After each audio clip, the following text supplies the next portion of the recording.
Hello students, welcome to my YouTube channel. Myself,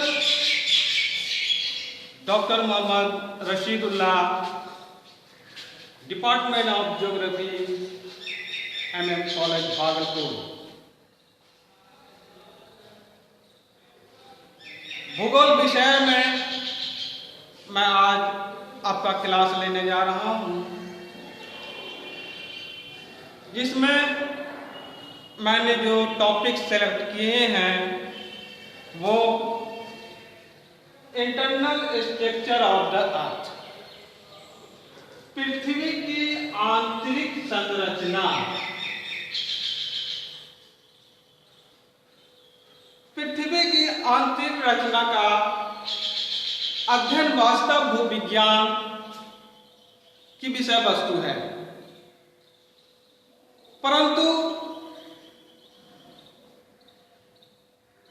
भूविज्ञान, भूगोल एवं भू आकृति विज्ञान यानी जियोमॉर्फोलॉजी में इसका अध्ययन इसलिए करते हैं क्योंकि धरातल के स्थल रूपरेखा, धरातल के स्थल का रूपरेखा का स्वभाव भूगर्भ द्वारा ही निश्चित होता है। इससे तात्पर्य का मतलब ये हुआ कि धरातल पर आज हम जहां जहां भी आकृतियां देख रहे हैं, जैसे कहीं पर्वत है, कहीं पठार है, कहीं घाटी है, तो कहीं सागर है, तो कहीं महासागर है। ये सारी आकृतियां जो धरातल पर हैं वो किसी न किसी रूप में भूगर्भ द्वारा ही निश्चित किया गया है।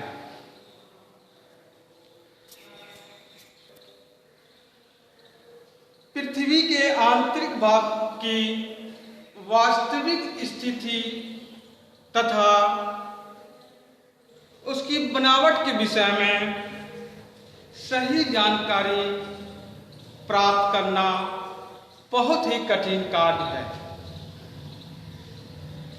क्योंकि पृथ्वी का आंतरिक भाग मानव के लिए अदृश्य है। मानव जो है पृथ्वी की आंतरिक भाग को देख नहीं सकता,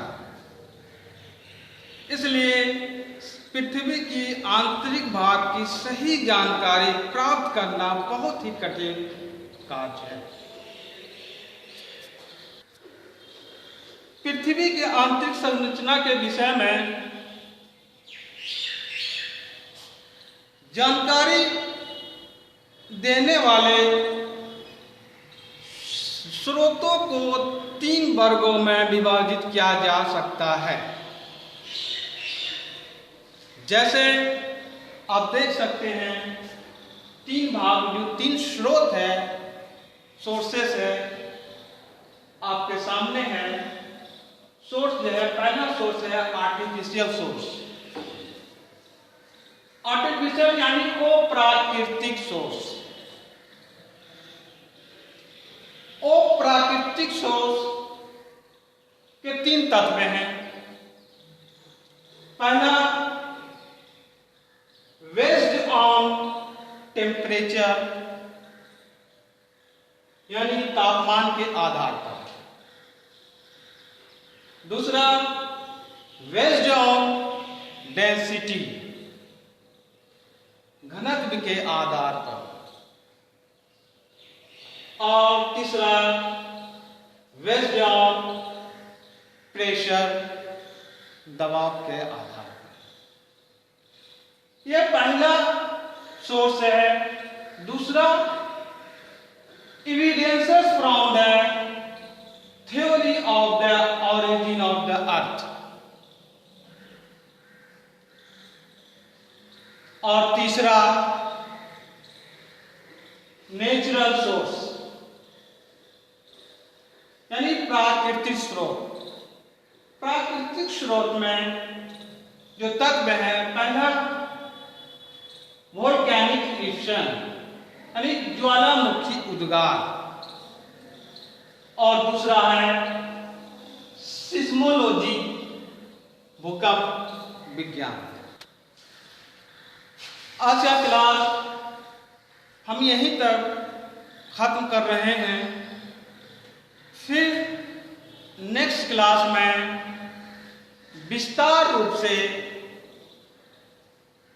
आपको फिर पढ़ाएंगे। आप सभी लोग अपने घर में रहें और सुरक्षित रहें।